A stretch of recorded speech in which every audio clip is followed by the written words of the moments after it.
Right, muri Zimbabwe. Sekuziva kwamuri kuita nhasi ndovanga uri musi wa31 ende zvakawanda zvanga zviri kuitika, vanhu vanga vari kumbopromisa zvinhu zvakasiyana siyana. So I wanted to speak na Mr. Nyatsimbamutota and then hazvina kuzopera mushe.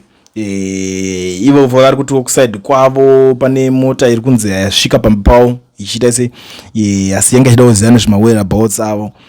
Ndo pandapedzera kunge ndichita se ndichitaura nawo. So ndazota reach out ndikati regedzai mubudikire pachivhitivhiti munge muchitaura nevana veZimbabwe.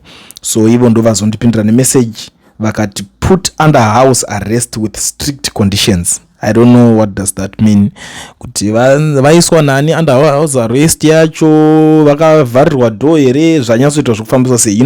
Kana munhu akuisira message yakadaro usapindure zvakawanda because you will be shocked ka wakunzi right iwo unotozonzwa pakana fona yacho yakutodairwa nemwe munhu. Maybe vanhu vacho vatoita se vatowasvikira pamba here or I don't know what exactly is going on, but kana munhu achinga angokupindura izvozvo you just have to leave them, then vanozoti pavanokwanisa kuona time yekuzotaura vaita se vachabudikira. So I don't know kuti if there is any help yamungakwanisa kuoffer munokwanisa kunge muchino batsira nanavo kunzwisisana navo kune vanoziva pavanoita se pavanowanika. But now ngatisangane pachikamu chinotera muri Zimbabwe. Zvinhu hazvina kuzopera mushe, zvinhu hazvina kuzofamba semarongerwa zvanga zvaita se zvanga zvaitwa.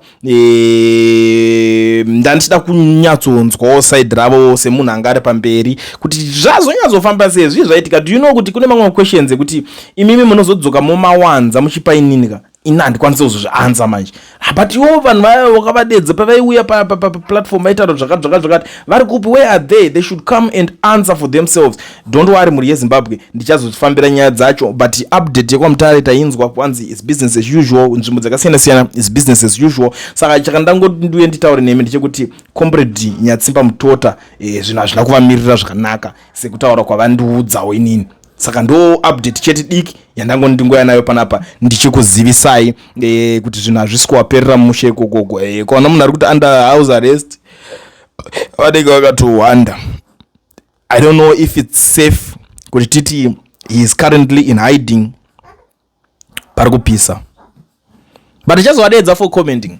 For now ndisandaenda zvangu muri yeZimbabwe. Kune munhu wese ari muSouth Africa muno marudo registerwa company nekuvhurwa FNB business account asina work permit kana start permit. Torai nhamba dziri kubuda paflyer mubate education research yana mukoma ON vakuitire vakuregistere muri kwamuri vari kwavari ikoko. Haunidi kutravel as long as une passport chete unokwanisa kuregisterwa company ovhurwa FNB business account. Zvekare kune vari kuda kutenga dzimotikari dzekuita mabusiness nadzo, uri kuda mota yekuita Bolt, Uber, e-transport yese, Taxify,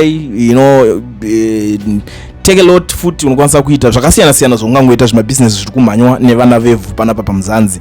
Please conduct education research because vave in partnership with Kia Pretoria vanokwanisa kuenda newe vonokuitira unowana mota. Kune vanoqualify kutora mota nezvikwereti, batai education research.